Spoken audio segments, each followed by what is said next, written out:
in and out that. Oh. It's Right, one little timer said you have to press that. I'm count down from something to 0. No, it's all right. Track it. Actually, got a lot of. yeah. Huh? Very good. Oh, hey. Services running for 6 years.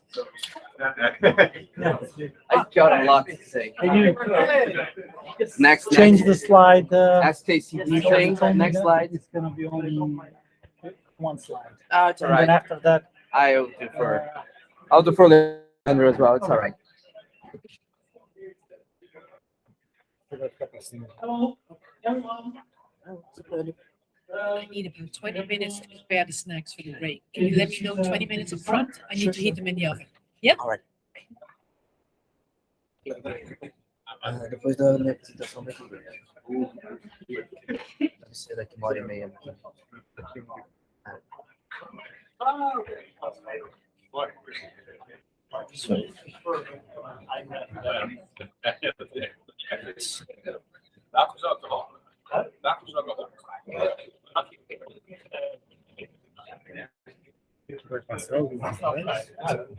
Só me dá um toque. Ou se não, você pode usar o clicker também.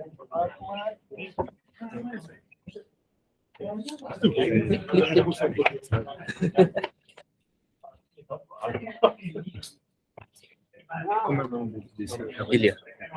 Ilha.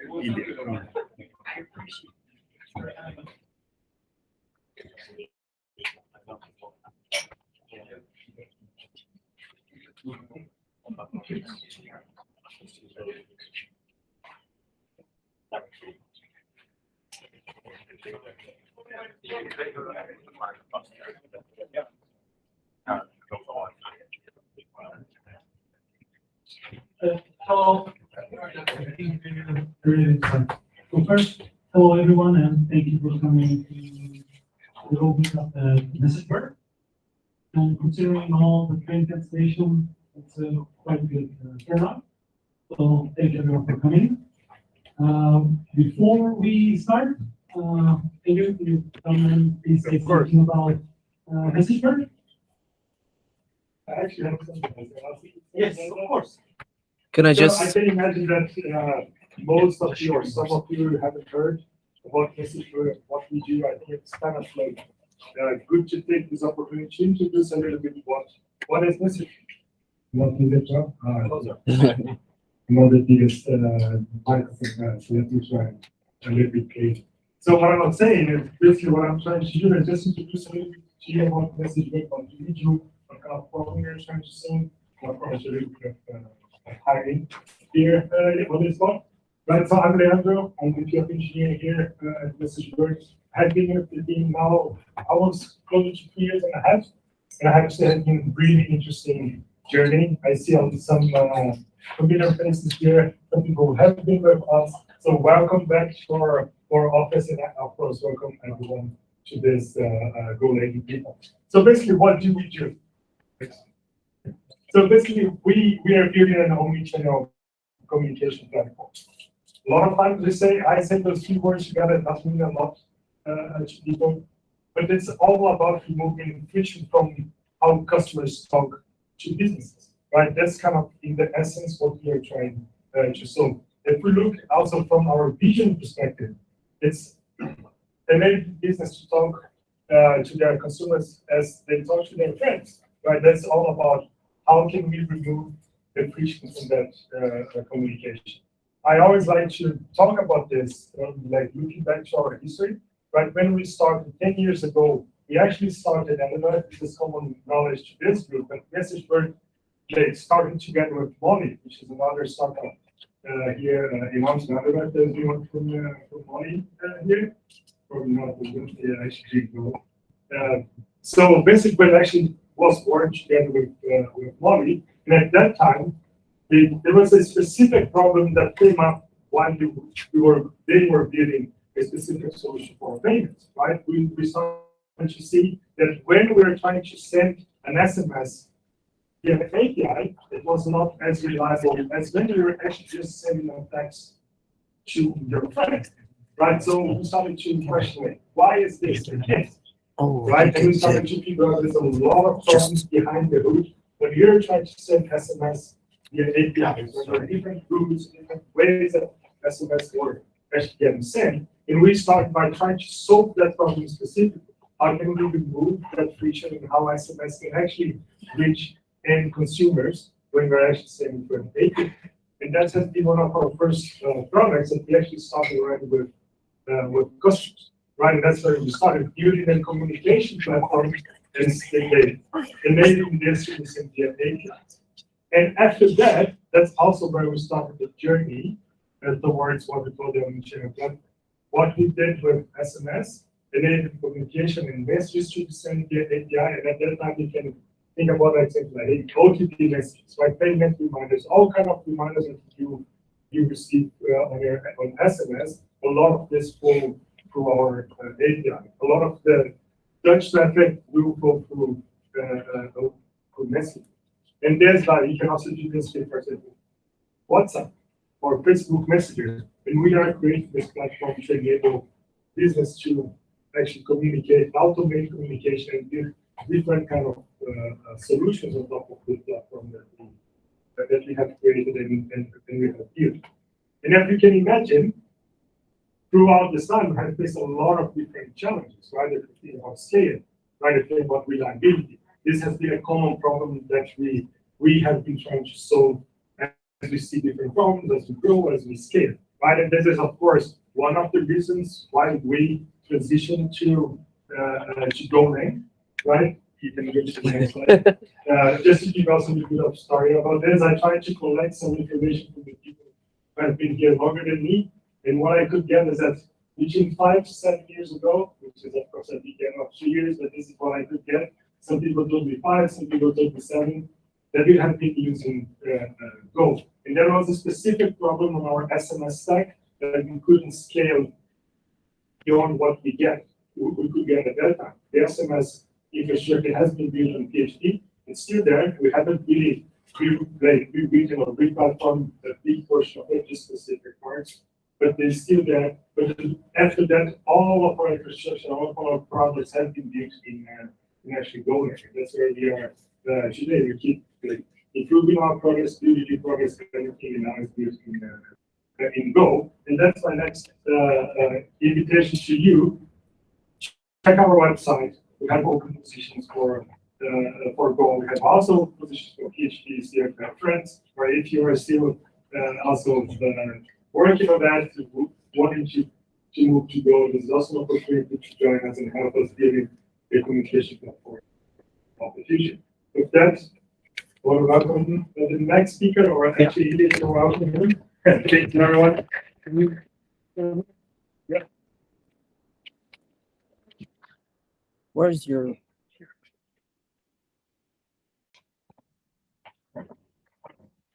Thank you.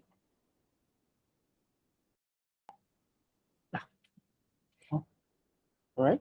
Let me know. Yes, so thank you, MessageBird, for the wonderful introduction. And before we start, some simple formalities. So please join us on Slack. We would like to invite you guys to become a speaker at the next meetup, become a host, become a sponsor, become a co-organizer. Today, we will have 4 talks. We will start with Philip, Monads and Go, then Gustavo, then we'll have a small break, then Eric, and lastly. So I would like to welcome Philip. Can you please come and tell us what you can about Monads and Go?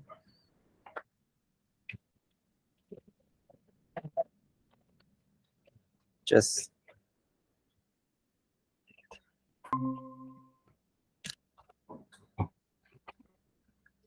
All right. You can give the clicker. Just press next and So, once. So, yeah. Well, everybody know what dollars are, right? I mean, not an addition. It's an end factor. The factor actually a factor that's not an factor. So, it's a thing. It's a thing, it's a very useful thing. Because it was invented to solve side effects in a functional way. Side effect is when an element is not in a rate, when the integration is down. It's a side effect. So the way to address these side effects is actually a moment. And everybody, I believe, already used moments. I mean, promises in JavaScript, they are moments. But in the context of this presentation, we're going to be that moments is just something that you can put something in a box. And in order to work with it, you need to have some kind of interface to take it out, change it, and put it back in the box again. So what this actually is helping us to achieve is have no null pointer exception, have no ignored errors. This is beautiful. That's it. So I'm good. I'm a Ruby developer. Yeah. I work at Supercells. It's a great company. We are providing appointment scheduling or scheduling. We have a very, very generous fee here.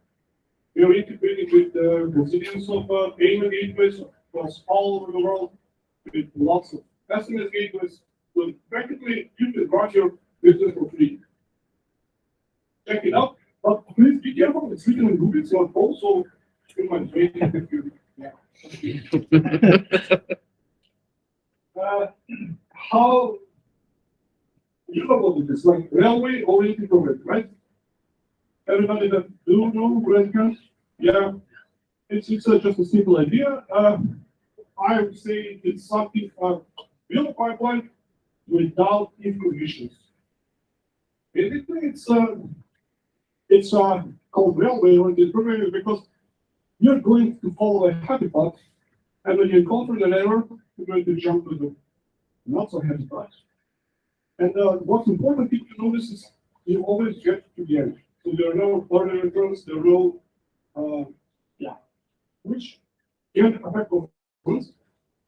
But yeah, I don't think that performance is that expensive. I think bots are more expensive than performance.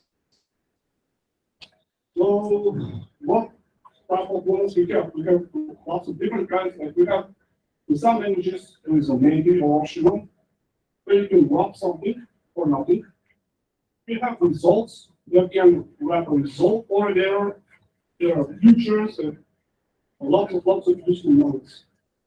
In our talk today, we're going to talk about result models, which I think it's very, very useful for Poland. All the others are also useful, but this one is kind of especially useful. So we're going to try to transform this on the left side. This is like a normal everyday Golang program, where you have something, and then you're checking the error, then you do something else, then you check the error, and you do something else, check the error again, and on the other side, I think this is down, where you have just a clean pipeline, where you can see clearly what's going on. So you see the steps of the execution, there's no noise, nothing. So when you read the code, you exactly know what's going on. You can reorder it if you want, you can do anything. So I think this is a better way to write programs than this one here. And even this is a short method. I see the long methods and you have to get super tired by just glancing over simple methods. Basically, yeah, this is the only use I have in the slide. So this is how I feel when I read the Golang code and when I write it also.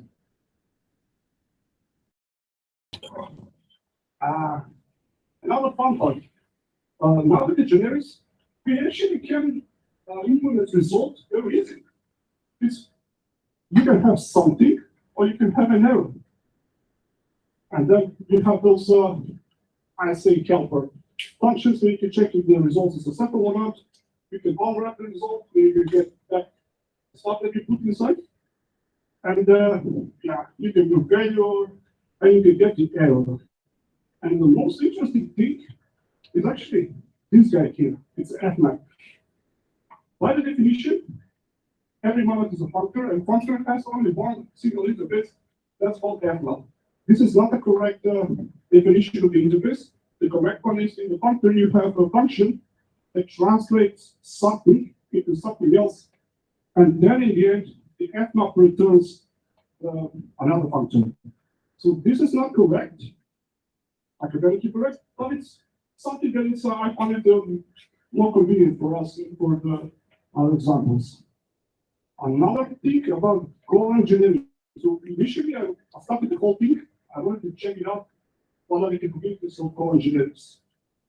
And one thing that I'm missing is if you want to introduce new type when you're calling a method, you have to declare the type on the struct definition itself, right here on top, which really sucks. So, but I see a lot of people having complaints about this, and I believe it will be addressed in the near future.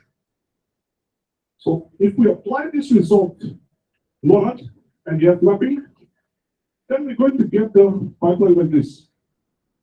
It's much more clear. It's not that beautiful because I have to do all the fmaps here calls, which they naturally belong to the monad itself.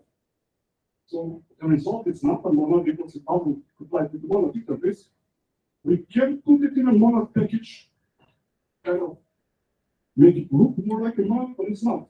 But it's still a way to do everything and don't care about the others at all. This is one of the methods called. So instead of returning a combination of result and an error, we just return a result command. It would be really beautiful if we didn't have to do all these if conditions here, because this is actually another monad. It's a maybe. So, but yeah, for now, but most important is the part of the book. Yeah. The part where the service, the business logic lies, it has to be readable and it has to be like this.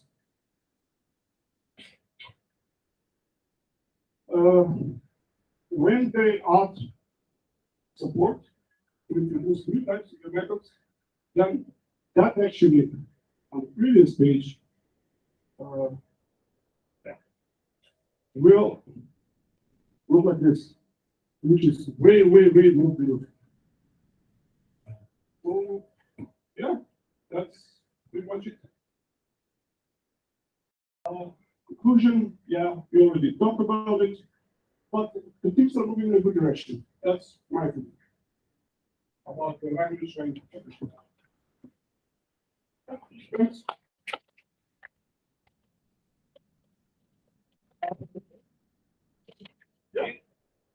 Can you go back to two slides? Yeah. One more, yeah, one more further. Sorry, front to the front. Forward. Here, yeah, no, one. Sorry, the one with the 4 line. Yeah. Here you have data is fmap token decrypt, and then user is fmap data.user ID. But isn't data here like your monad struct? So isn't data.user ID a syntax error here? Yeah. We can't do this. We actually need to unlock it to be the next one. Okay, but then if you unwrap it, you still have to check if there's an error or not. So you still get the if statement. Yeah, but that's not doing that for you.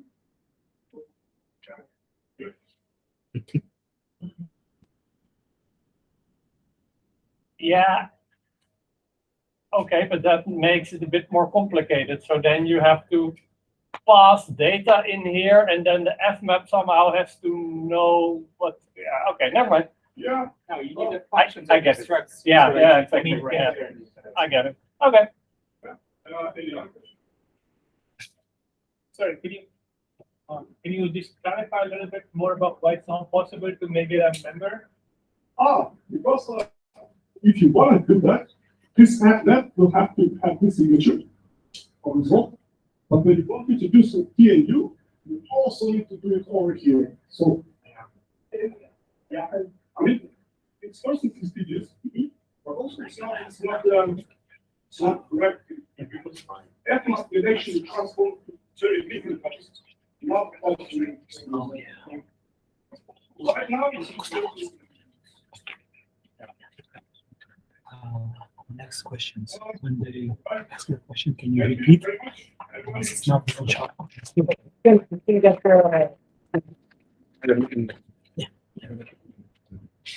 All right. Thank you, Philip. Before we go any further, there is can the owner of the green motorbike pick it up?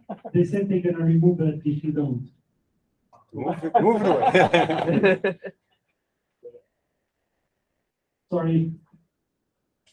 Okay. You have to go. Yeah, so thank you, Philip, for the talk, and Gustavo? Yeah. Now, let's see what's your talk about.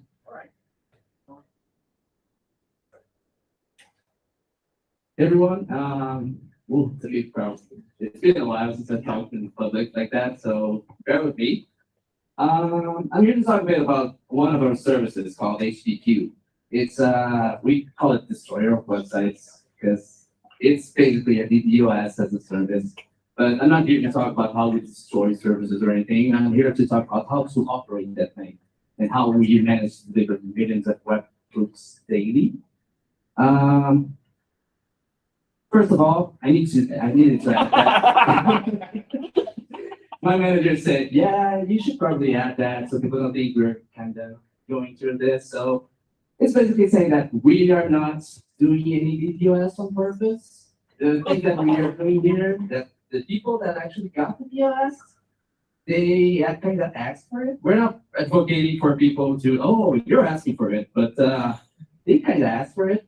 Because they did the request, saying, "Oh, sure, give me hundreds of thousands of requests in a few minutes." And well, we did that, but we actually take that seriously. Like we work with engineers and we work with operations everywhere to make sure that people take this kind of things seriously. And yeah, disclaimer: we can go forward. But first, I wanted to say a bit about me, because this will explain a lot of our slides in the future. First of all, Gustavo Kawamoto, I'm a Brazilian bird. I'm a bit slightly obsessed with cats. I'm a cat person, for those who couldn't say it from the picture. I've been on the tech world since 2006, I think, 2005. 17 years. 17 years. Since I've been developing, engineering, whatever you want to call it these days, and not well the cool kids, so it's whatever. And I'm a business infra team lead at MessageBird. So at MessageBird, we have this team called Business Infra. We manage services that are basically helping our product teams do things. So to think about authentication, queues, preferences, anything that helps teams to do their things and not get messy about things that are shared. We are basically in the middle. These are the guys that kind of help me. Unfortunately, they're not able to be here because of the F-beam trains. Try not to curse, it's being recorded. But they are kind of helping me. They help us to build these things. And this is the cat of one of them. It actually has the same name as our manager. So it's all interconnected. And we at MessageBird, as Leandro said a bit, we are building a communications platform as a service. So we kind of got some big customers in between, so it kind of makes sense that we send a lot of requests everywhere. And that kind of size, it makes us have a lot of challenges in between knowing how to scale things and how to innovate, but also how to operate, and needs to be really creative on how to do things, otherwise things explode. And also, we're hiring. Please check out our careers page. And enough introductions, let's talk about HDQ, because this one is the actual thing. What is HDQ? HPQ was developed by one of our dinosaurs back in 2016. And yes, we call old people in MessageBird dinosaurs because we call our people birds, and the ancestors of birds are dinosaurs. So there's also that. It basically is a queue for webhooks, which means that any service inside MessageBird can connect to HPQ and say, oh, please deliver a webhook to xyandz.com, and we'll take care of everything from there on. Like, we'll check the payload, we'll check if the URL is correct. We'll implement mechanisms to retry in case anything fails. And we'll even let people know that, oh, your webhook failed. You need to do something about it. So we are basically connecting MessageBird and their customers because a lot of our services inside MessageBird use them. For instance, Flows, which is one of the services that enables customers to actually write their own flow of communication in between the client and the customer itself. So a lot of those services do that, and to deliver things across a lot of different services in a consistent way, we actually came up with that service, HPQ, and we deliver like a lot of webhooks daily. Any idea on how much webhooks do we deliver a day on average? Raise your hand if you think tens of thousands. Okay, one. Raise your hand if you think hundreds of thousands. Okay, one as well. Tens of millions. All right, and hundreds of millions. Yeah, you don't count them, though. You know the answer. Okay, so for those who said hundreds of millions, yeah, that is true. We actually have like on the number of billions per month of webhooks delivered everywhere, and this is a bit on how the last month of August was. You can see like the first few days, basically destroying someone in China. I won't say names or clients, but one of our clients was basically running a big campaign, and we were delivering this webhooks. But what is actually composed of HPQ? And yeah, this is how we break down HPQ with a small hammer. HPQ is a single binary. Like in the past, it wasn't a single binary. Like it was built for multiple binaries in all sorts of ways. But since then, we've created a single binary that you can set up in your startup during your command line. We try as much as possible to follow the KISS principle. And if one of those developers that I mentioned here, Kevin, was here, he would just stand up and applaud because he loves that thing. But yeah, we try to keep it as simple as possible because that's when you reach to this kind of throughput, you need to try and keep simple. We are also secure by default, which means that we know who is coming through some mechanisms that we've implemented in GCP using GCP's IAM, so we can identify which services are connecting to us, and we also can. Our customers can also know that the webhooks are coming from us because we also sign our webhooks. So we like to say that we are secure by default, so people can understand that we know exactly what's coming and what's going. And HPQ is broken down in 3 components. The first of which being the API. I had a discussion today with Leandro about should I put REST or HTTP on top of there. But it's either way. We got APIs for both HTTP and gRPC with a simple single endpoint where users can submit the webhooks saying, oh, go there and do that. It runs on Gold standards, HTTP maps, which means that we don't use like HTTP router or whatever. We think the only dependency that we use is for gRPC itself. It needs to be globally available because we have like customers coming from all over the globe, and we need to deliver them under 250 milliseconds, which is our internal SLO. And we're doing quite all right with that. But and also it needs HPA. For those who don't know, it's horizontal blowout scaling, which adapts the traffic, not only based on the resources that we have, but also on the number of requests that we are serving. The API will send all of those requests to this guy called Beanstalk, which is basically a queue manager. And it's open source. You can check on the GitHub of Beanstalk. And it's quite simple. It's very easy to write a client, to write some nice implementation on top of it. As much as that we actually have written one of them.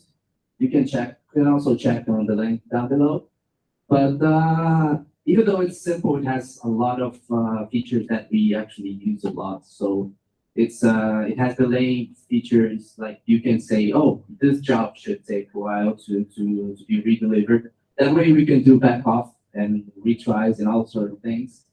And finally, even though it's quite fast, it's still a single-threaded process. So we need to run it in multiple pods in order to be able to have a natural good throughput.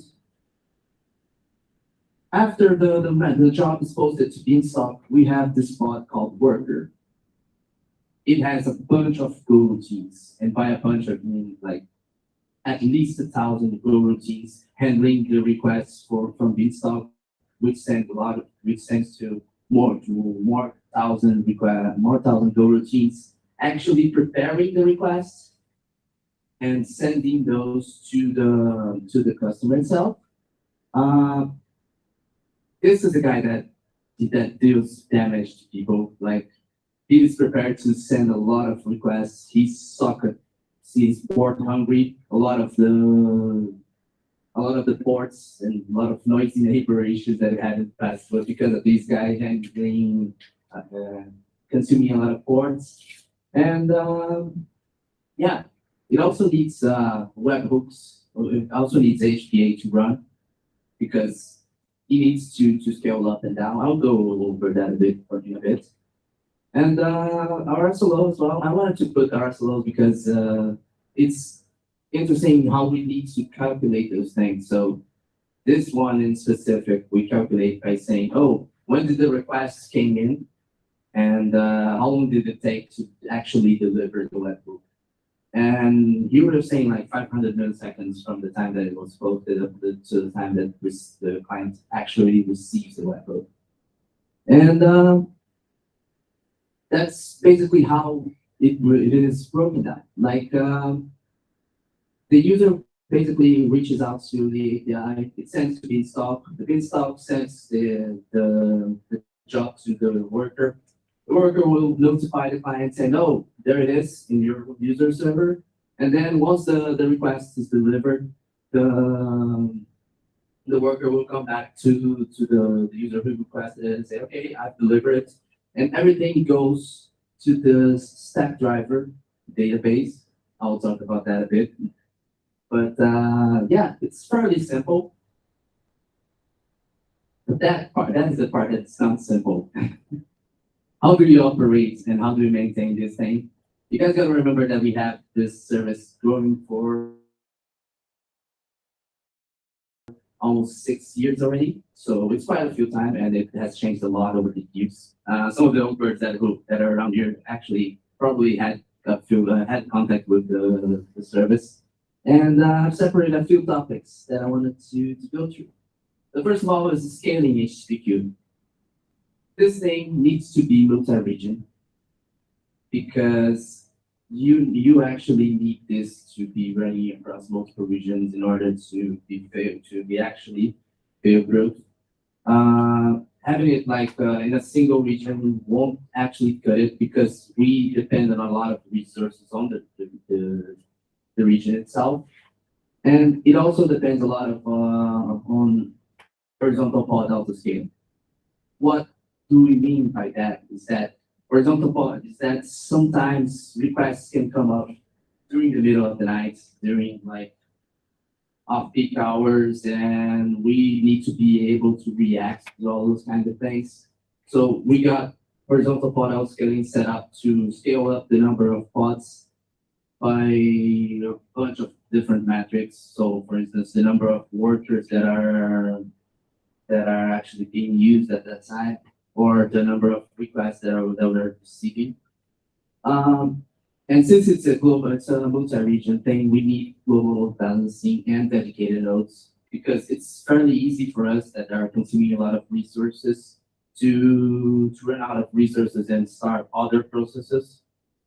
And finally, we need to figure out the actual resource code, the sweet spot.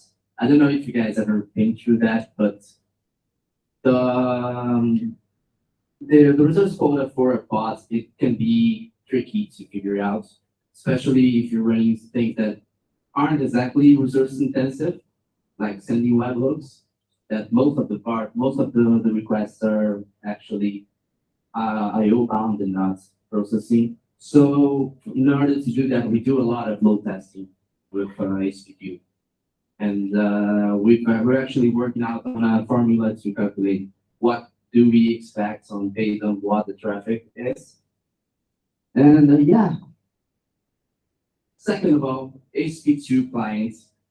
I don't know if you guys ever been through this or ever had a mysterious lock inside your client or your HTTP2 client. For some reason, your process was hugging. But we actually figured out that since Go 1.19 up until Go 1.17, Go itself had an issue that would lock our processes for up to 15 minutes. And that would happen at the worst times ever. Like, oh, it's 11 o'clock on a Friday. Sure, let's die. Why not? And yeah, we had a lot of sleepless nights trying to figure out what the hell was happening. And after bashing our heads for a long ass time, we actually found out an issue saying, oh, there's a process hugging there. There's an issue with the lock. So we need to fix that. And it actually took the guys, after we found the issue, almost 2 years to fix it. So we saw that issue in 2019, 2020, and the problem was only fixed on late 2021. So it took them a while to figure out and to decide on what the hell to do with that. So during that time when we were still flying, we needed to apply a small patch, monkey patch, just apply the patch, fix it, and let it run. It wasn't ideal because there were a bunch of other scenarios that we couldn't go through, but it was quite intensive. And I invite you guys to check out the issue for yourselves. And it's a ride, but it's fun. One other thing is that once we started developing HTTP back in 2016, we used MySQL as our database. And I don't know about you guys, but I've always hated scaling databases, transactional databases specifically, because they simply don't scale easily. You need to be really creative. And not only that, but they can also get really expensive if you're running multi-region. And if you're running multi-region with throughput of millions and hundreds of millions per day, it can be really, really, really tricky. And at the end, we kind of figured out that we don't actually need databases. Databases are maybe the go-to solution for storing states for a lot of processes and a lot of the engineering that goes on everywhere. But it doesn't actually has to be the case. We can also embrace logging. We have a process that keeps the states for us called queue. Since we're using a queue, we don't actually need to worry about the state itself. We can worry about just auditing and managing what's going through. So we could just drop databases altogether. Like We're not using any kind of database. And I put some quotes in here, any kind of database, because we need to start it somewhere. But we're using actually logging. So if you have a good structured logging and you're making sure that your log's not blocking you from doing your things, then cloud logging will be your friend. And just make sure that you don't actually explode in costs. Because how much do you guys think it costs per month to run our HPQ server? Hundreds of thousands of euros? Raise your hands. Tens of thousands of euros.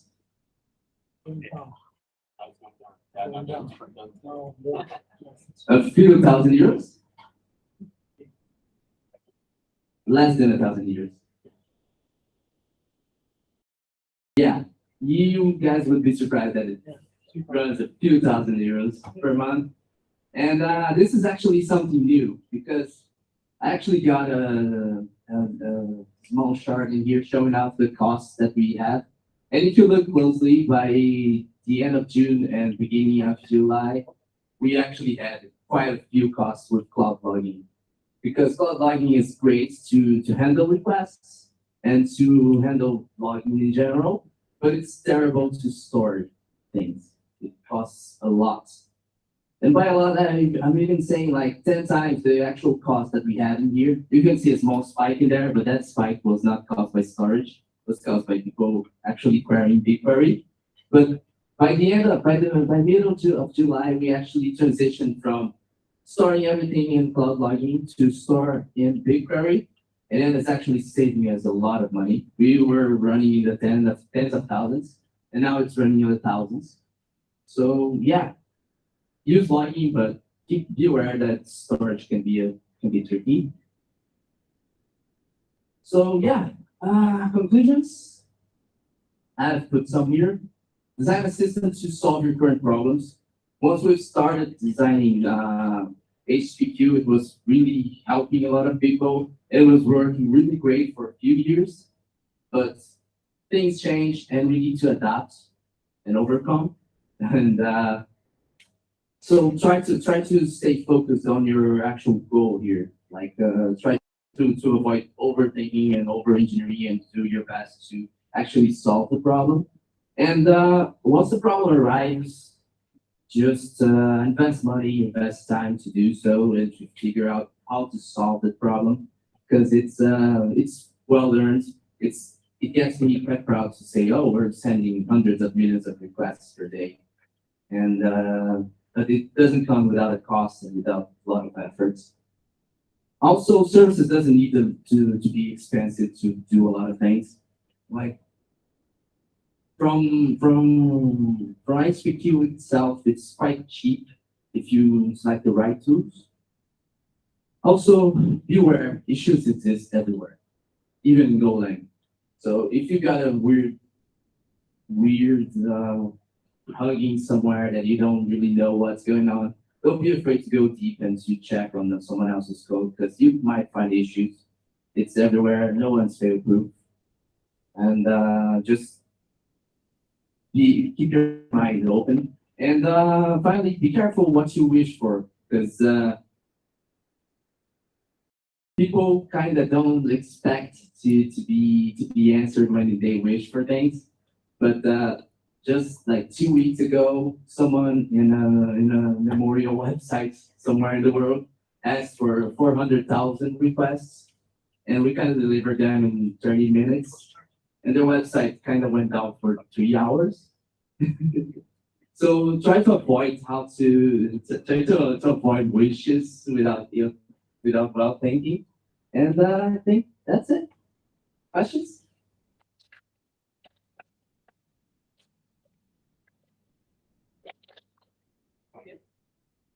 Okay. Yeah, no, you can repeat the question. It's easier. All right. I have a bunch of questions, but the first question is, what percentage of your customers or the webhooks is HTTP 2, and what percentage is just HTTP 1.1? Oh, that's a tricky question, because you could say that most of them are HTTP 2, but that doesn't mean that the client itself is really HTTP because we got proxies in the middle. The customer itself not be on HTTP2, but it's requesting, it's receiving HTTP2. I would say a lot of them. I don't have the exact numbers, but it's like the majority. All right. You go. This question, how do you authorize your webhook? We actually, how do we authorize our webhook? We have two separate. Yeah, just it. How do we authorize the webhook? And that's we actually have two methods of signing. The first is when someone asks for the webhook to be delivered. That is done with using a public-private key. So we basically have an audience that generates a key to be authenticated and validated by Google itself. And after we get the job to deliver the webhook, we generate a signature based on the URL and the payloads, and also a key from the user itself. That answer? Nice. And then you rotate it. Yeah, they can rotate the key, and the user itself can check the key, the validity of the key. Also, good tip: never accept webhooks that are not signed. There is a huge risk that you're having them in the middle of the time. So never forget to check your signatures. One more question. So, you mentioned that you put those stuff, right? And Yeah. Is there a way to control how many requests per second you can send? Or it's like, okay, I got a million and I Yeah, you've asked if we have like control over how many requests we send, and if we could just DDoS someone. And if I actually got a similar question this morning while we're doing the rehearsals. Like someone asked me, what would you do differently if you were to write HTTP from scratch nowadays? And the thing that I would change for sure is to write things based on resource quotas. Because right now we do have rate limiting, but it's not exactly equal to resource quotas. So we can cancel, but once they are delivered, it's kind of already gone. We have some methods to do things, but they're not automated. So, yeah. All right. After operational downtime, how much is it? How and who? How do you like it? You asked for how much the downtime is related to Go itself, right? And yeah, the way that we've designed the service itself, it's quite easy to move it around the world in different regions. So we actually experience very little downtime based on general failures on our cloud provider. What usually happens is that we need to figure out the resources. That's why we spent like the last few months of this year thinking and figuring out how to calculate that and to proactively set up resource quotas, because there are differences in between sending out slow webhooks, fast webhooks, and all the way in between. And because if you're sending a lot of slow webhooks, for instance, then you don't need a lot of resources because most of your workers will be waiting on I/O. But if you're sending a bunch of fast requests, then you need to set up a lot of resources. Otherwise, you won't be able to handle those. So I would say that it's for the past 2 years, maybe 50-50, because Go was actually a huge deal, and every time we would bump the Go's version, the problem would arise again, because we had a small patch. Yeah. So for the past 2 years, I would say that Go was a big player on that. But I don't expect that to be the real thing for the next few years. All right, you? How many requests do you lose actually? How many requests do we lose? Yeah. What do you mean? You said you run Beanstalk. Beanstalk is a single threaded process. If it crashes, Oh, we don't lose anything. No? No, we don't lose anything because Beanstalk is a single-threaded process. You've asked how many requests we lose since we run on Beanstalk. We don't lose anything because Beanstalk is a single-threaded process, but it's actually backed up in a persistent value. And it's still safe. Like we run 3 instances of Beanstalk every region, and we run like 5 different regions. So even if there was like a catastrophic failure, losing the entire persistent storage, we would still like have other 4 regions running out. So I could say like a very low percentage. Does that answer your question? yes. Yeah. Right. Especially. Okay. On peak moments, how many requests do you send per second? How many requests we receive per second? Oh, we've handled 20,000 requests per second. And during the peak hours in January. Okay. So you mentioned that you are running the HTTP service on occasion. So I'm curious to how do you handle the balance between them, and are they sharing any kind of state, like sharing shared states or clients on your side of changes? Yeah, that's you asked if there's like a shared statement between regions, and I'm just repeating so that the recording actually gets it. So sorry for that, but you've asked if we have like a shared statement between regions, and no, we don't have shared states, and that is actually the main points on this slide here. They embrace logging and try to keep things simple. So you don't actually need shared states to keep up with that. And yeah, we don't share anything, but we do the balancing using global load balancer from Google. So we have a public entrance like that people can just join in, and the global load balancer guarantees us that our customers are reaching out the nearest server and It's actually okay for a single user to use multiple view at the same time. yeah. We accept the requests that work. So it's kind of a stateless. Okay. Yeah, it's totally stateless. The only state that we store is in the queues itself, which is handled by Beanstalk. So all of them share the same service. No, we actually have different instances for different regions, and all of those instances are in high availability. But yeah, that's right. So they share the same people. Multiple regions, so from multiple like field circumstances, a user can like get STD surface, and then the next one will try to go another surface. So it's okay. The Beanstalk itself, the Beanstalk server, it's not. They don't have like this huge high availability strategy like we have in other queues like Chicken Queue or like I don't know Kafka. They are single instances that we connect and we do the round robin.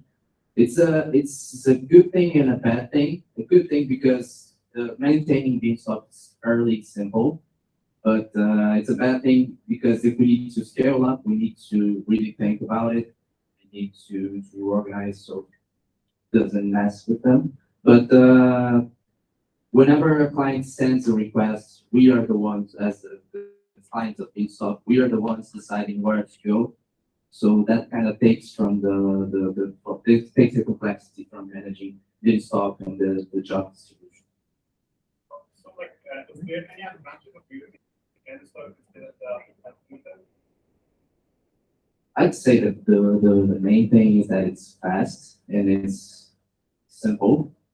Like the only thing that you actually need to do for a Beanstalk to be running a pod is set the limit CPU. Since it's a single threaded, it caps that it will throttle. But you set the CPU, set the memory, let them run. Of course, there's a limit, but since we are the ones in the client doing the distribution, you don't actually need to worry about adding more pods.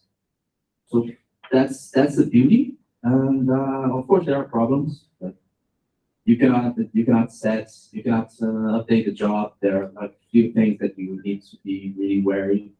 But yeah, we actually thought about changing a few times, but it's hard to come with a solution that it's like that effective. Any other services that you haven't had online? Like, maybe, like, what, like, I'm curious to what goes here, like, what. We actually had tried with Bubsub. It was a disaster. Let's leave it at that. We actually discussed using ActiveMQ, Rabbit, but like I said, those have complexity of operating much higher than Beanstalk.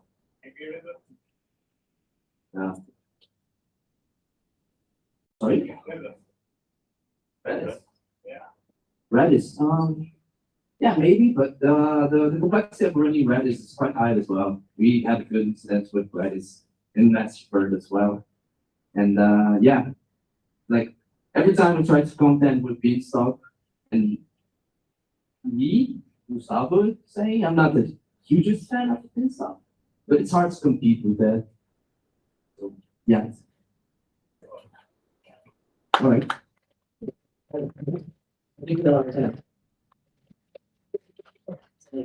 Thank you, Gustavo. So, how about you take a short break? We come back at 8 for the other two talks and have fun and mingle. But since you're using non-blocking logging, how do you deal with the possibility of that? Like emitting a log line might fail and that might affect your stats that you compute from logs, stuff like that. We have a limit on what is expected to fail. And we also have metrics on entropy and entropy. So we kind of know what's going on. And we can't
distance here.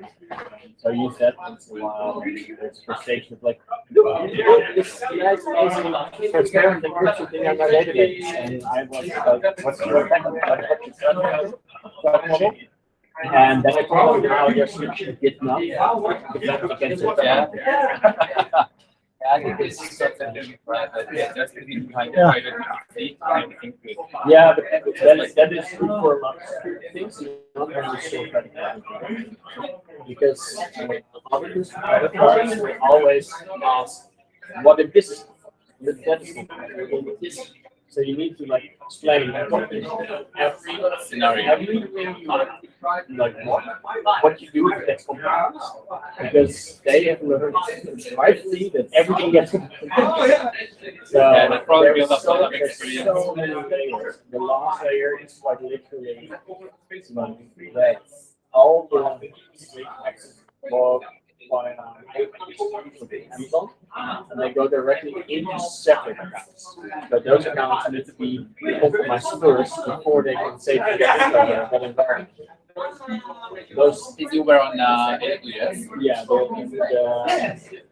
credit card is one of the few things that don't run in your own data center, because then they need to get the data centers I said 27001 certified, and they didn't get it. Right. So the thing is, if you run it you can download all 3/4 of your PCI because they went through all those audits. If you take the right boxes, so you need to run on single tenant machines. They're super expensive because they basically use benefits of cloud. So they guarantee that anything that nobody else is on that same physical hardware. Then we got public connects. So we got 4 dark fibers from our data centers. We have 2 data centers, 2 regions. Amazon hosted that service. Because even though we run HTTPS with mutual cell over, it needs to be dark fibers. Like we need the light path from one end from our data center to the other center. And it's just for PCI. I never just offered that though. Yeah. You can just the other units that can use that. Yeah, but and they charge you $1,000 per fiber. Then you need to actually acquire the fibers from another provider, and then you lose like tens of thousands. Especially in the States where you need to purchase one thing once. Yeah, but they paid it for it. We store them and like everything else. It's quite fun to. Where's the stuff? Right when you ship. Yeah, your presentation is there. I don't want to do this. Problem is, That is, if you have done it once. So you're trying to It mass makes too money. That is and I don't want to switch until accidentally to show. It's No, I need Eric's presentation. then it's and actually I need to share back. Yes. That's why I'm supposed to stay.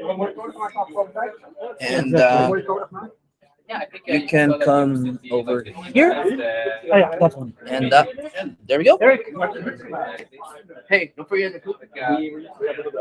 You guys, can we start?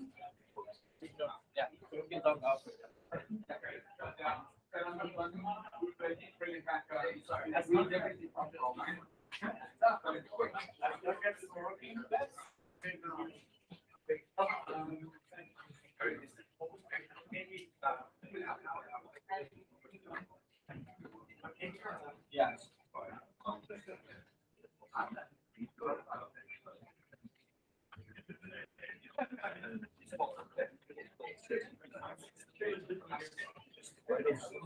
Let's make a joke of the going. You closest.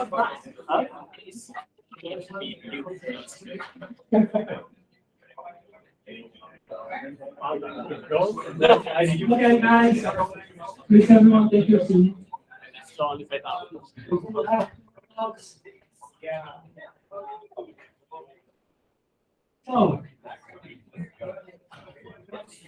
the next talk is, why do I need to read the body? Yeah. Sorry? Read the budget. Close the budget. You need to read it without reading it. I know why. But in the agenda, it's like close to one.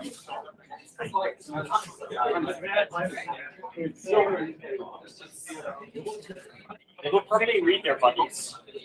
Us? They will probably read their bodies, even it's better users.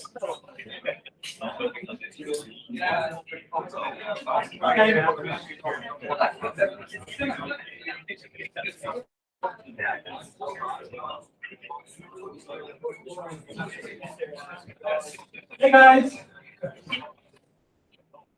Can we start?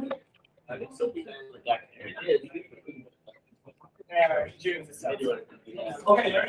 So, please tell us, why do we need to read the body? Yes. Okay. I will do a short lightning talk about the HTTP package and why you need to read the body. Here's some code. Can everyone see this code also in the back? I'm not sure how big I should make it. Yeah, good. Oh, the music. How do we stop the music?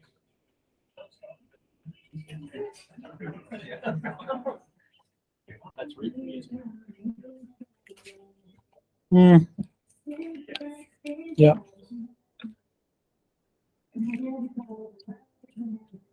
Wait a second. More than one. More than 1 second.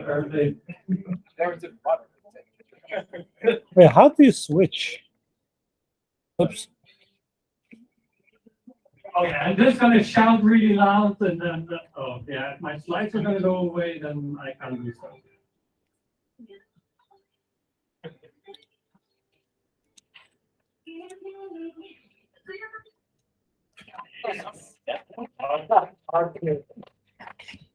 Yeah. Don't applause yet. Yes, okay. Yeah. Okay. Yeah. Okay, why do you need to read the body? Okay, I think this should be familiar to most people. Look quite familiar. Do an HTTP request, close the body, and read the body. But why? Why do you need to know about this? Copilot even suggests this automatically, so it's really a common pattern. But why is this a pattern? Why do I have to read the body if I'm not going to use it? It's in the documentation, so okay, I'm done. No. It says it's the caller's responsibility to close the body. The default HTTP client transport may not reuse the keep alive connection if the body is not completely enclosed. And why is that? I don't know if everyone's familiar here with how HTTP works, how keep alive connections work, but normally if you don't have a keep alive connection, you like open a connection, send the request, get the response, close the connection, the next request you're gonna open it again, etc., etc. That's slow. So you have persistent connections where you open a connection, you send a request, get a response, you send a new request, get a new response. It's much faster, especially these days when everything is HTTPS. You need to do like a TLS handshake. That's slow. So if you only have to do that once for open a connection, much better than having to do that every time and time again. But what if you don't read the response body? Well, if you don't read the response body, you get, oh, excuse my paint skills, but you get something like this, where you send a request, you get a response, but you don't read the response. And if you then want to send a new request on the same connection, then the response cannot be read because you're still reading the old response. So if you don't read the response body, the client is just going to open a new connection instead. So why, if I close a body, why doesn't it automatically read it for me? Well, of course it doesn't, because then what if a server sends back like a 1 or 100 gigabytes body, or even bigger? Like you could easily take some clients down by just sending huge bodies to them. So the developer has control over this. That's why you have to read the body, discard it if you don't want it, then close it, because then you can reuse the connection. What about the server side then? Because server side, we also receive a body. So do we also need to discard the body we receive if we're not going to use it? Because I don't see that very often. So no, you don't have to, but actually maybe you need to, because in the server side, there's actually some code that if you close a body, or if it automatically closed at the end of a handler, it will read up to 256 kilobytes, and if the request body is bigger, it will still close the connection and not keep a live connection. But what about HTTP? Because these days most things are HTTP too. Is it still relevant here? No, it's not really relevant anymore, because with HTTP you have the multiplexes, multiple requests over the same connection. So you still, with HTTP2, only set up the connection once. If you don't read a body, doesn't matter. The next request will just be multiplexed over the same stream. But you might still want to actually read the body or discard it, because otherwise you're going to get like HTTP stream closed errors on your server side. The client side just doesn't do anything, leaves it all to the server, but the server might not like it if you don't read the body. And one more thing, I'm almost done. I see this happening, well, not that often, but sometimes. Please don't do this. Like, please don't create a client only for one request and then don't reuse that client. Because here you're also not getting people-live connections. Because the state of the people-live connection is bound to this client, but you're not reusing the client. So you're not reusing that connection. So you still don't have people-live connections if I do something like this. That was really fast. Questions? Obvious one. Can you spool quotes and reading a quotes field? So you fake it. Yeah, how would you fake it? That's my question. No, you cannot. No, I wouldn't know how. So you're actually so the only thing is actually read the message.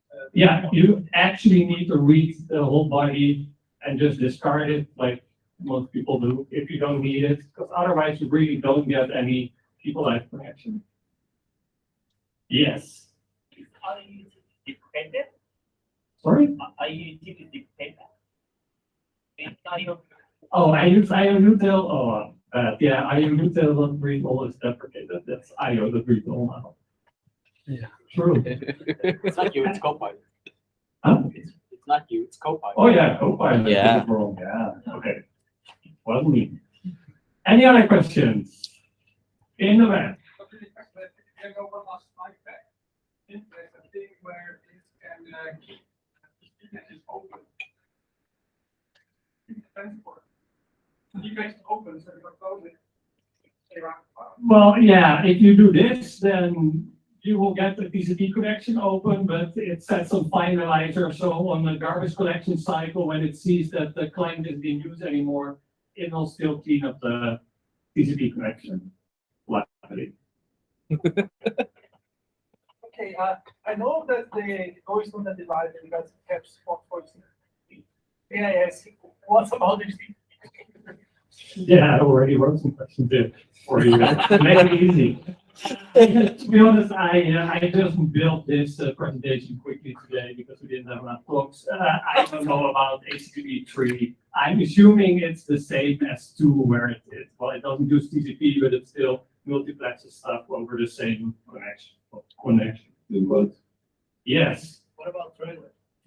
Yeah, what about trailers? Well, I'm curious. Does everyone know what a trailer is? Like, has anyone ever used trailers? You tried using it. Oh wow, we have one person who actually used it. So, I also tried, yeah. So in HTTP you get headers first with data, then you get the body, and then optionally you have trailers after the body, which is just a header which comes after the body. So if you don't read the body, then you're not receiving the trailers. But it doesn't matter because no one uses them anyway. Yes. Yeah, so why doesn't the HTTP client automatically discards 256 bytes just like the server does? I don't know. I couldn't find it. It's why it doesn't. Like maybe someone here wants to make a pull request on Go to fix that or something. Any other questions? No?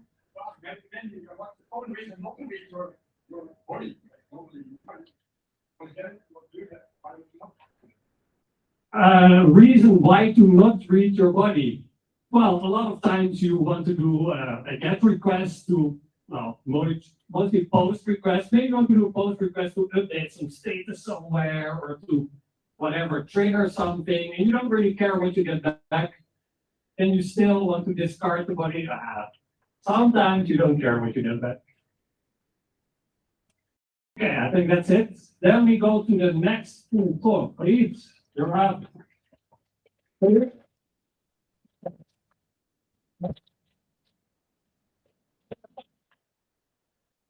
I'm not sure if the clicker works, but it works.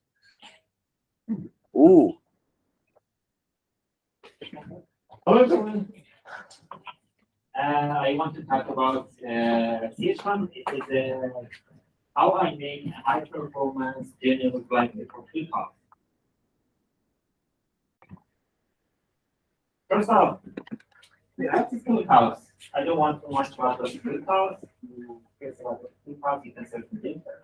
It's open source, and all the data is columnar anyways, and it's also open source, and it's really fast and transparent and other features you can find in there.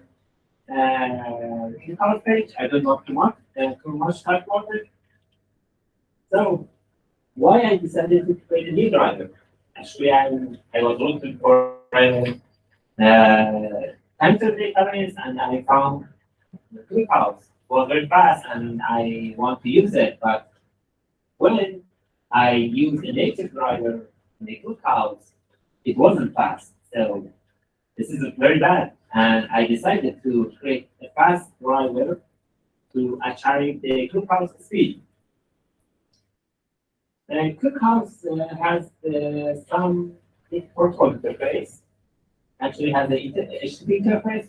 Very simple. You request to the HTTP and get rid of the JSON and some other formats. Also, it has a gRPC interface, almost the same as HTTP and MySQL, PostgreSQL. I never use that, but I think they are pretty slow. And also, I use they have a native TCP for internal use and the replication use, and also you can use it as the driver. So I choose a native because it's fast. ClickHouse native protocol is a streaming TCP and extended data and the block of data and streaming, and also planar. The driver should be read a column by column of data, actually block of column of column data, and also it uses little endian. This is very important because I use this to make the driver faster. Also use a city hash for CRC, and also use a LZ4 and ZCD for comparison between the clients. Okay, when I want to start to write the driver, first, like other protocols, I'm looking for documents, but in the document says we don't have any documents. If we need a document, we better to read and reverse engineer the source code.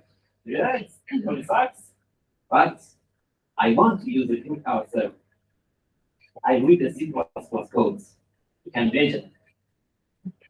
But now they have some documents for the stream. They are not up to date and changed. Every version they change the protocol and it doesn't update the ClickHouse. Actually, ClickHouse has really bad documents. Okay, I never write any library before that, and I never know how to write a good driver. So I decided to read other drivers. I see and use PGX, really good driver. It's for the Postgre, and also I copy some codes and it's open source. Config parser and I copied all that from the PGX, and also I changed it to the compatible with the ClickHouse. Also, I review Python and Golang library and reverse engineer ClickHouse clients. Okay, before that, ClickHouse has some data types. Normal integers, also big integers, enums, and dates, and decimals, and also it has a string. All of these types is a fixed type. This is important, the fixed size types, except a string. We have most of these types in the PHP. For example, unit 16, unit 32, and so on. And also, ClickHouse has some complex data types, array, local, multi, map, tuple, nullable data types. And I'm sorry, I'm going very fast because it's a lot of slides, and I want to finish it in an hour. Okay.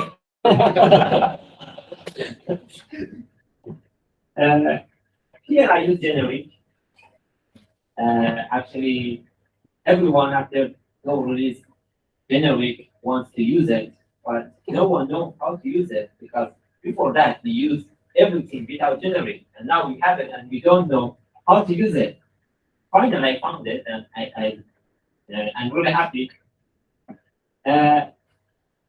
I have an interface that implements every other structure be implement this. It has for generic, you need to use a variable, a type here, a type name T, and accept anything. It's interface also. I shouldn't be use any here because you can't use any types, but for some other reasons, I choose this because some limits, we have some limits in the Go generic. And also, it has some methods, data read row, it's for reading data, and also it's acting for writing data to the buffer, then sending data to the ClickHouse. Also for knowledge, it has the same, but with a pointer for knowledge data. You can see I have just one struct for reading all fixed the data types, except the string because it's a little different and I don't want to talk about it. Here I use comparable because I don't use any comparable. It's I don't know if this is frame design in the Go that use comparable. We can read. We can have another talk about the generic to say why it's frame design. But if you want to use the type in the map, you need to use comparable to compare values. I use comparable here, and this is have some property size is the size of this variable. If it's for example unit 64, it is 8 bytes, and number of rows. We should be know how many rows in this block we have. This B is actually the bytes that the raw data that we read from the ClickHouse. Also values is the T type. Again, this is data that we want to write to the ClickHouse. You can see here, I actually use the unsafe cipher from the T to know this size and the CH can validate to make sure this size is the same as size in the ClickHouse. So to read the exact size. And here you see this is the size of its method in the unsafe package, but actually it's safe. You can use it. I don't know why they put it in the unsafe package. What were the big integers? Actually, in the next slides, I can explain it, how I read any types from the ClickHouse to any types in the Golang. But for big integers, any big integer has a lower and upper. For example, for unit 128, it has a lower unit 64 and high value. So in this library, I just create this type and I can create data and put it in this structure. And also for array, I don't want to more talk about other complex type. It has the same user generate, has the same methods, what getting the array of data. And about dates, if you want to read, actually ClickHouse in the date types, you use the integers. For example, for date time, we use Unix 32 and just say that the Unix understand. But if you want to use it, Google time, in the same time, I defined this date. In the generate, you can define interface and use the generator you can see this in this example. Any type should be defined. Actually, they all should be comparable and define these methods. For example, this is for date time. The main type is 32. The hospital value is this side, and then just convert it and use it the Unix time stamp. For example, from time, just call this function and get the converted to the date time from the Unix time stamp. Okay, I want to talk about the goal optimization and how I use this in this library. Memory allocation, when Go try to allocate a memory, there is a lot of scenarios. I don't want to talk about all this. You can see the command document when you declare the variable, you use the built-in function like new and make, when you convert the string to the byte and byte to the string, and a lot of ways to Go try to allocate the memory. But Go wasting memory. Maybe someone knows about it, maybe doesn't know about it. But to better understand, I have an example. Memory blocks side classes in the Go is predefined. The small size is 8, 16.4, and so on until 32 kilobytes. If you have more than 32 kilobytes, you want to allocate more than 32 kilobytes, Go also need actually split it to the page side and need 48 kilobytes for page size. I can show you in this example. We have a array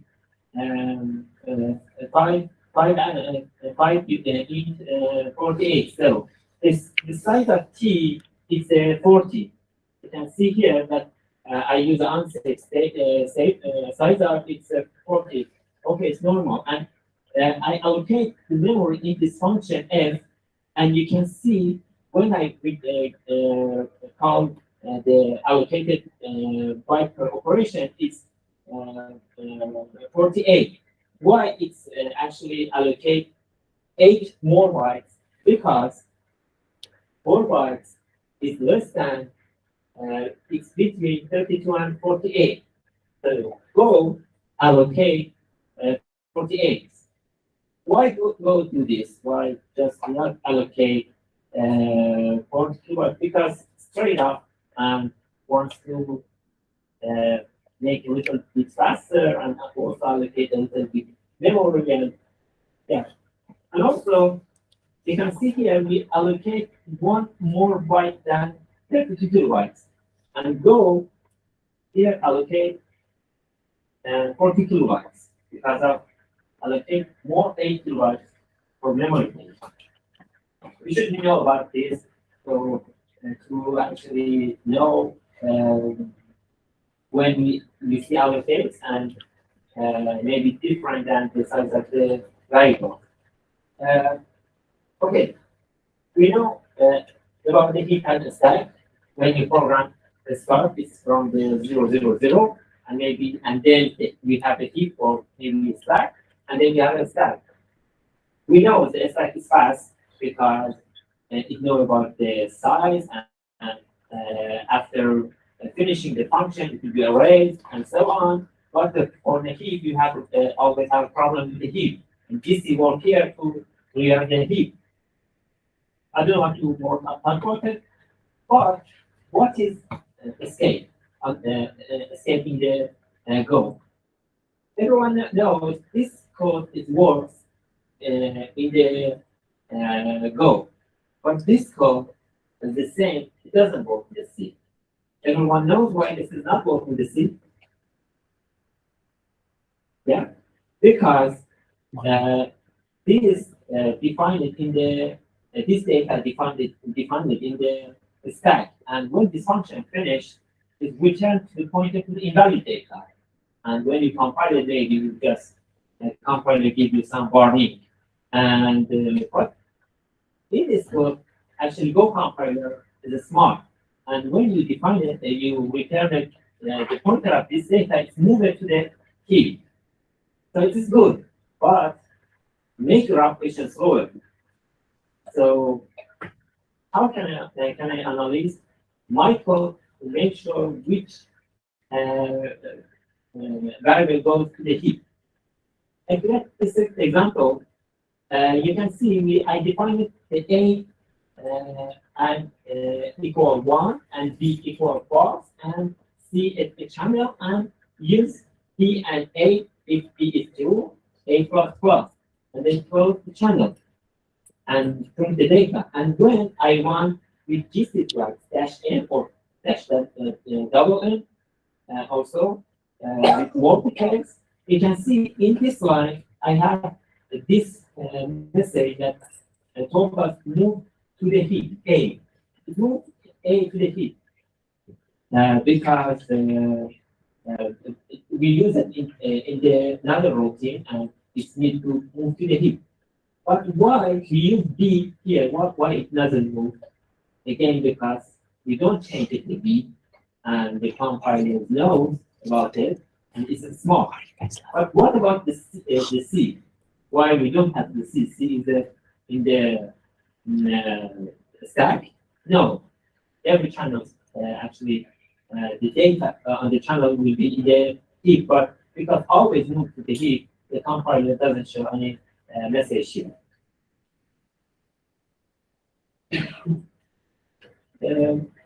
I have some tips about allocating. There's a lot of things about allocating in the memory. But if you know the size of your array or you know about it, you can reallocate the memory at once. For example, if you have an array and you want to put it in the 4 and append the data, it's better to first allocate all data before the 4 and then use it after with some tab size. And you can see I use this for base, set right buffer size. So if the cap of the value is less than the row, it's try to allocate the memory at once. So if other function like append, I append multiple times values, it doesn't reallocate the memory. And also, it's better to reuse allocated variables. If you have some variables like you can use simple, also sometimes, for example, in the base, I have one function which said when the system doesn't need that variable, it just calls it this function and reuse this variable in another request. What about function aligning? This is really important for making the faster programs. We always want to write functions because make output twins. But functions is not good for performance or running because at the runtime it needs to switch between the functions and make it a stack and so on. This is actually have some. This is expensive to run other functions. A compiler tries to actually inline functions. When you have a small function and put it in the code, the compiler tries to copy the data to that lines, and it's just like you don't write the functions, it's the copy of the functions. So it's better to have inline functions for small. When, for example, we want to call a function in the form with a million times, it's better to make that function inline. But Go decide to make this function inline. There's some rules that Go decide to make this function rule. It should be less than 80 budget, ASC 80 budgets. Also, it shouldn't have contain complex things that like closure, defer, recover, select. But I see in the new version, actually when you use select, in some case also correctly inline, it shouldn't be have some purpose like go in and no inline. If you wanted to don't inline this function, you can tell to the go, but you can't tell to the go make this function inline. Yeah. Also, I use in this library, in this library for inline function, I use really small functions and make sure this function will be inline to make this faster. And also, I use an unsafe pointer. Unsafe pointer is good to use to make function faster, but it's redundant. And if you do something wrong, sometimes you get some really weird thing in your code. There's some conversation rule. In the unsafe pointer, we have two types of the function. It's really important to know like the difference between these types. We have unsafe pointer and we have PTR. The difference between these two types is a pointer, unsafe pointer is really actually the pointer. But unit PTR is an integer that's maybe mentioned to the memory. But it is an integer. You can convert the pointer of any values to the unsafe pointer. And also you can convert pointer to any type of the pointer of the any types of values. But the unsafe converting unsafe pointer. Unsafe pointer has 6 patterns. I don't want to talk about all patterns. Some of them is important, some of them is not common. One of the things is if you want to convert from one type to another type, you can use unsafe pointer. But T1 must not be smaller than T2. This is really important. For example, I took this example is from Meetup Golang, the MessageBird Golang, to convert float to Uint64 by bits, not casting. It's really different. This is not about the casting values. It's about the converting the data from the memory. Actually, we told to the Go consider this type to this type without any allocation, without any process. And also, I have this byte slice to a string. We can convert byte slice to this string. But we can't convert with this way, convert a string to the byte array. Anyone knows why we can't? With this way, we can convert byte string to this string, but with this way, we can convert a string to the byte array.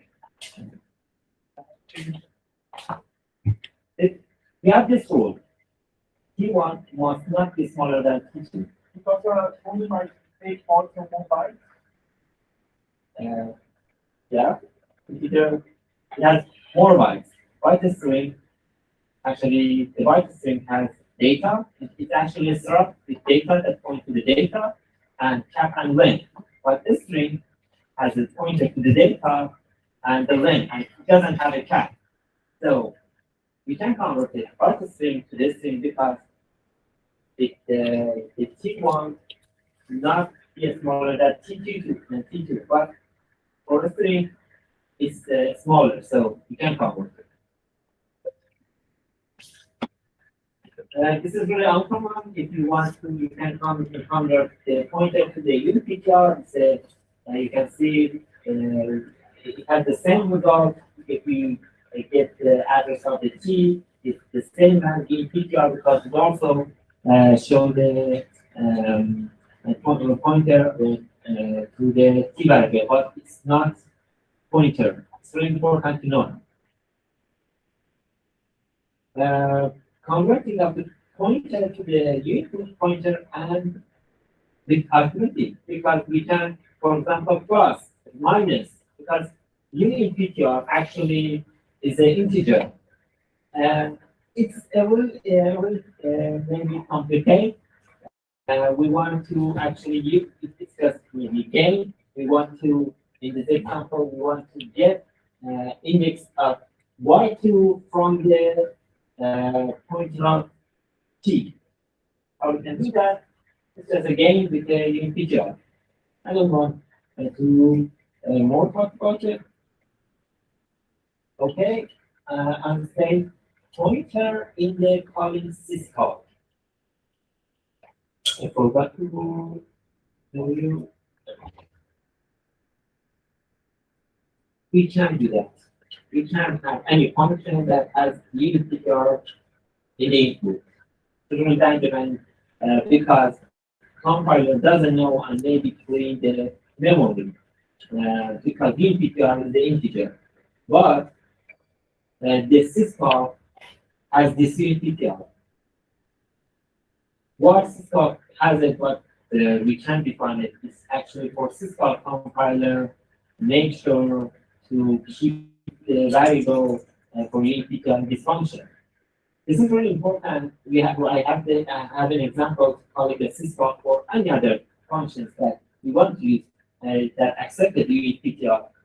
In this example, you can call a syscall for example here I call syscall and some first input and the second input I use for the fp that return the integer for this function. This is a good way to call it, but this is not good. And this is maybe made to application saying why I save the integer in the U and then call it. This is dangerous. Why this is dangerous? Because in this line, we actually file doesn't reference to anyone. We save it in the U and it doesn't reference to anywhere. So at this line, file doesn't reference it and maybe garbage collector decided if it's run it in this garbage collector run it in this line, actually file will be reallocated by another memory or even another program. And when you call it the syscall, this U doesn't reference it to the file pointer. This is why this is dangerous. And it's really hard to find it also. Also, if you use reflex, I never use reflex in my library because it makes it it's slower. But if you want to return back reflex from the value out to the main part, you can use the unsafe here. Pattern 6, you should see this is a lot in many of the programs. If you want to change it byte to the string and also a string to the byte without allocation, this is a way that we use it. This is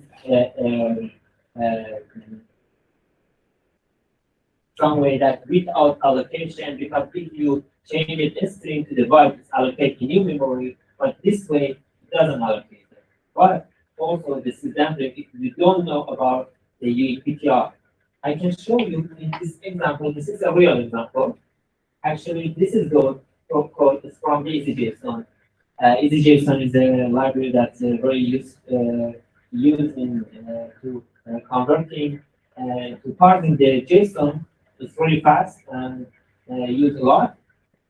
But they have this part. This is the first code, and it should be changed to this. I told you because we can use a really simple way to convert the byte to the string because it's not smaller than T1, it's not smaller than T2. Here, for example, why this is unsafe? Here you can see that an example, we have the bytes and call this function and hit S. Okay, this function is small. So it's converted to the it's inlined when it's compiled. So we have actually this function. Anyone know why this is dangerous here and why sometimes it's really rarely I need your program maybe works for days or weeks, then sometimes the system rolls. and it's really hard to find it. So anyone can tell me why this is unsafe? Not you? Because you found it. Sorry? Where?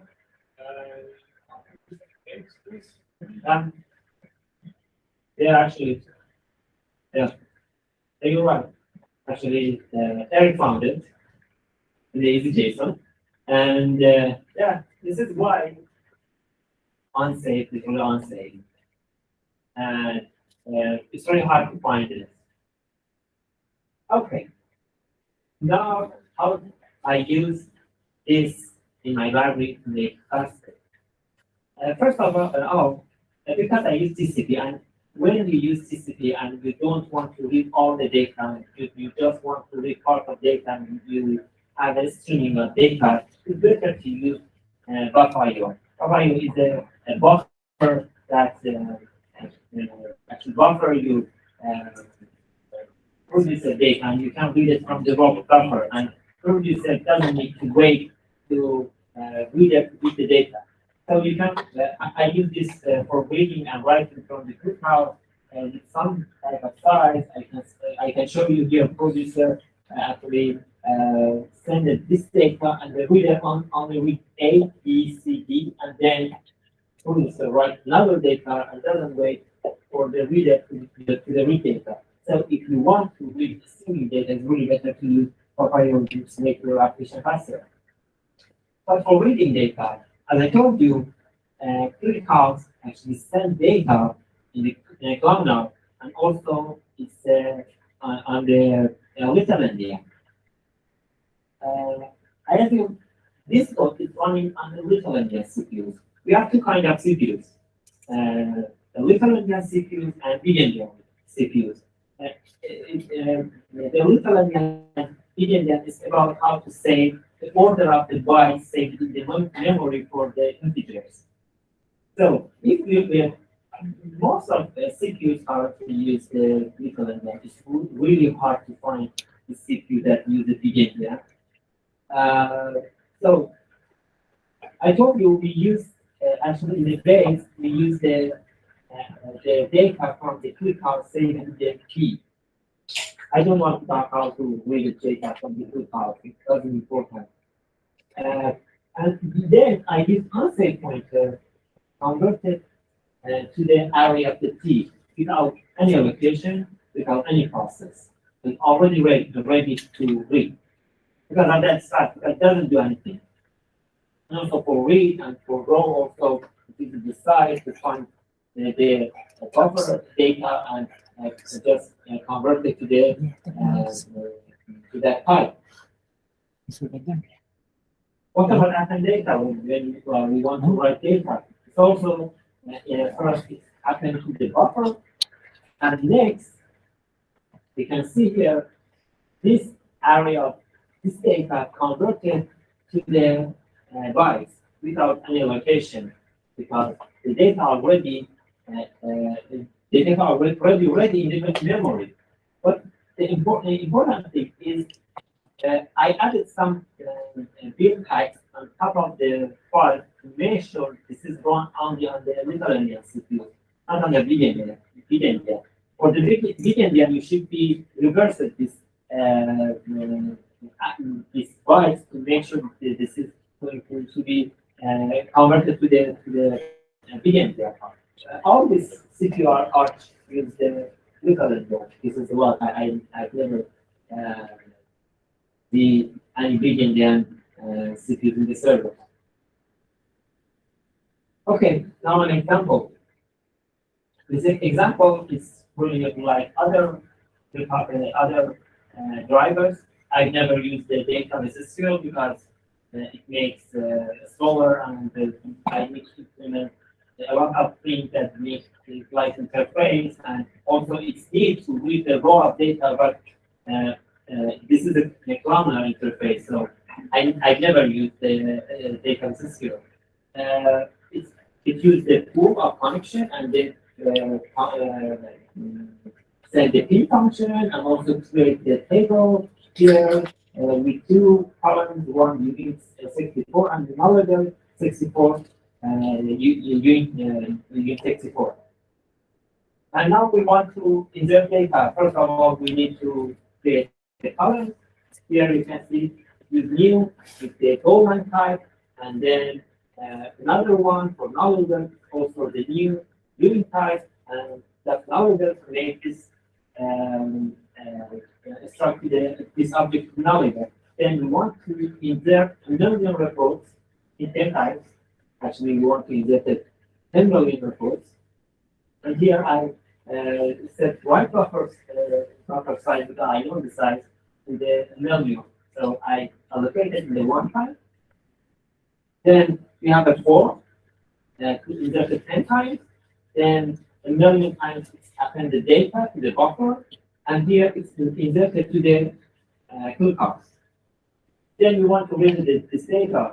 Okay, again, we can use the old columns, and I just prefer to create the new, the same, but we don't need the buffer here because that buffer only for writing.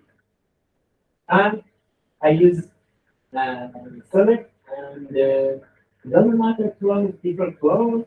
And here we read data block of block, and we can use the function to read the data. And we read all data, and then print the how much time does it take. This is the result. Actually, inserted 10 million rows in my laptop having the server 1.2 seconds, and selected 10 million rows in less than 1 second. This is a benchmark between the drivers has more drivers that more than this. I just added more famous and have more performance. CH2 both costs and upgrades. Total cost is a native, and CH2 also actually it also has a really good performance. And upgrades added for you to start inserting data. And you can see I have 4 tests inserting 100 million, selecting 100 million records, selecting 10 million strings, and inserting 10 million records. And you can see session is faster in inserting because actually I write it this driver for inserting. I never want to select this amount of data, but for inserting, I always want to insert a lot of data. And you can see it's really faster than other development drivers. And for allocating, you can see session use really less than they are really big. You can see here. And for allocating, you can see it's just 35 allocate per operation. It's really low because it reuse the old variables and doesn't try to allocate the new from the heap. This is why this driver is faster. You can see that they all allocate a lot of memory because view, interface, reflect, and other stuff. That's much. Thank you.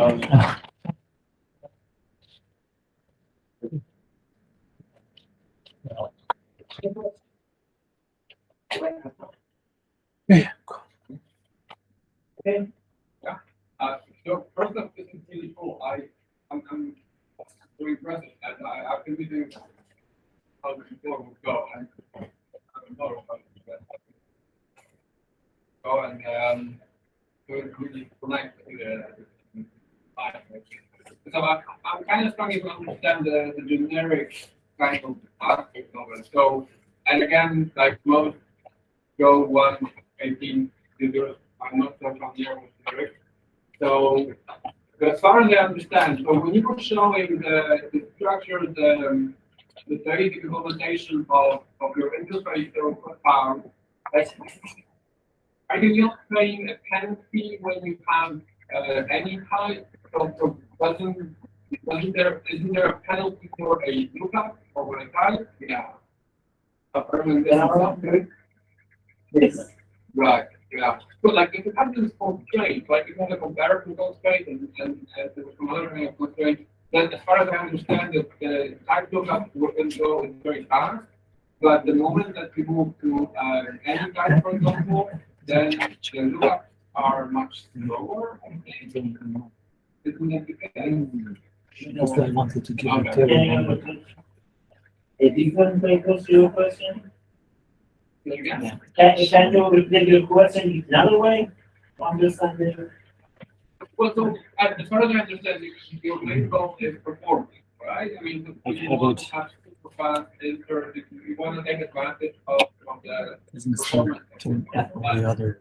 Yeah, it's been in there for since half a minute ago. I will talk. Maybe I don't fully understand the value of that, right? So. That's not. Yeah.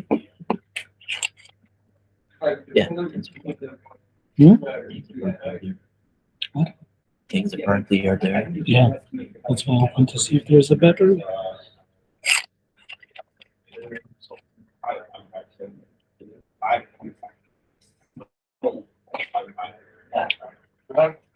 Go generics are not resolved at compile time completely, but the overhead is really small. Like, yes, you could make it slightly faster by not using generics, but in this case, this library, it outweighs the ease of use. Like, at first he wrote a version without generics, and then to use that is actually quite tiresome because all the different types and stuff. So that's why the slight overhead of using generics is worth it in this case. Yeah, and also this is like an handle all these types.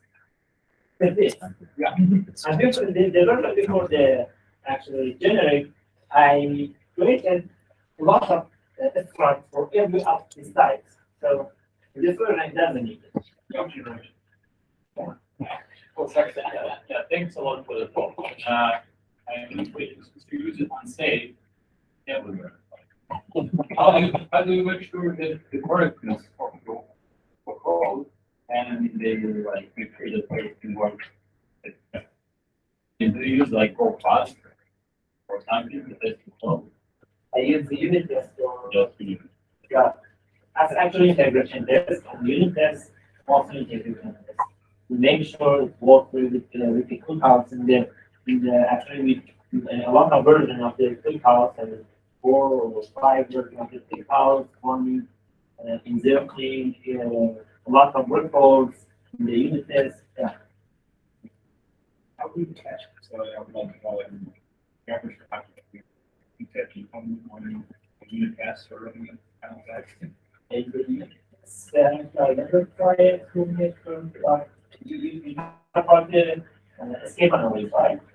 Yeah, when I have like with the privacy and then for all that and that's pretty okay, right? And then you pass it to a scholar and then we can reduce that okay, just like can you catch it? No. Those bugs are really hard to catch. You cannot automate the catch that usually. Yeah.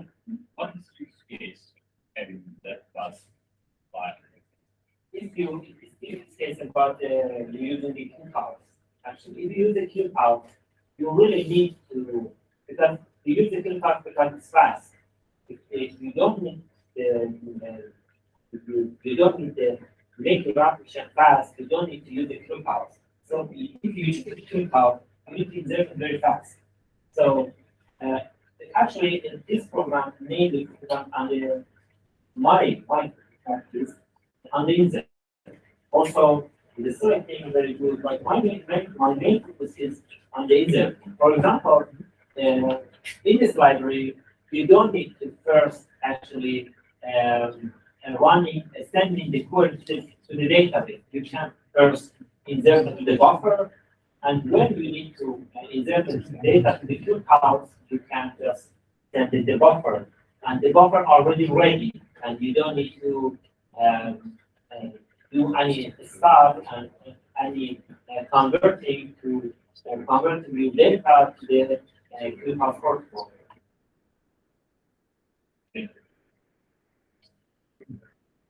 I'm not very experienced with this thing, but people in my company use Meetup to read certain large companies. Like, how does this performance improvement compare to the company? It's a tool that grabs a buffer of things and it's good for all of your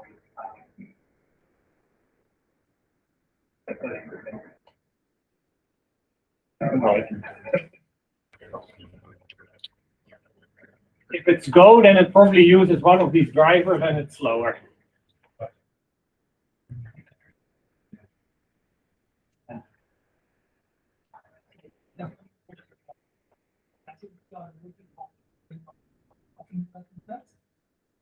And here, so on the rookie house, I did already asynchronous that's a job, which uses the pair, I think, and then just the double house. Instead of basically carrying like blocks. Do you do that not? Or I can answer that. I can't get the question. Five. Yeah.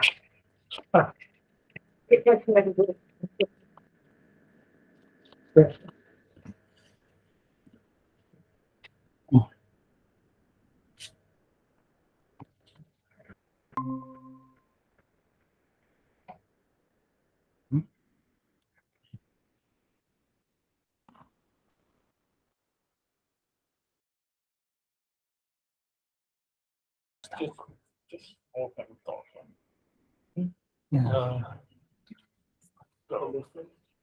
Okay, so that's it for today. We had 4 amazing talks. I hope you guys enjoyed it as much as I did. I would like to say thank you again to MessageBird for hosting us. So we will also have probably next meetup at end of September. The details are still pending, so they will be On the 28th of September. Oh, is it already done? Wednesday 28th. That's Okay, not so- pirate. Wednesday, 28th at Club Private.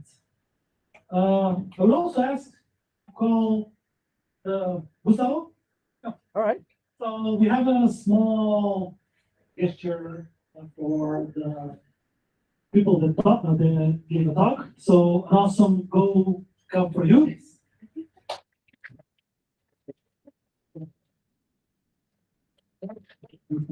And another one for you.